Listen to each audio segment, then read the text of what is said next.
네, 안녕하세요. 그림 읽기 시작을 해보도록 하겠습니다. 오늘은 이제 표를 하나 가져와 봤는데, 뭐 요즘에 미국 증시도 그렇고 많이 좀 어렵죠.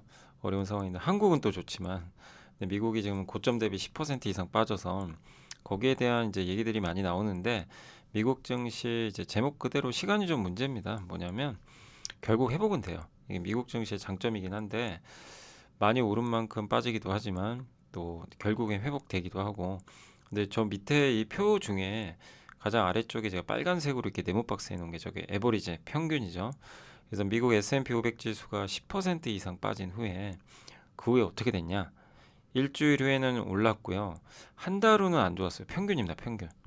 지난 수십 이제 여러 번의 그 위쪽에 보시면 뭐 금융위기 때도 있었고 여러 번 10% 이상 하락한 적이 여러 번 아니에요. 근데 그 평균을 냈더니 한 달 후에는 마이너스 1.7% 정도 하락을 합니다. 그러니까 한 달간은 별로 안 좋아요.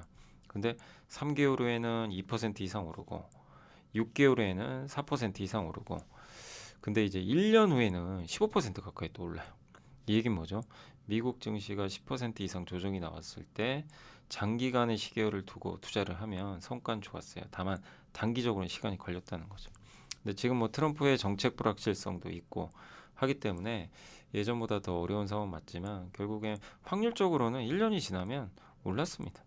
뭐 6개월 후에도 올랐고 다만 그 폭은 낮더라도요. 근데 그 안 좋았던 시기는 언제냐면 2점 맨 위에 있는 거 저 빨간색으로 네모 칸들이 다 칠해져 있죠. 저거 뭐죠? 금융위기 때예요. 금융위기 때는 빠졌지만 더 빠졌죠. 뭐 위기니까. 예. 그러니까 아니면 또 이렇게 22년도에 뭐 아시겠지만 유럽에서 전쟁이 났죠. 러시아 우크라이나.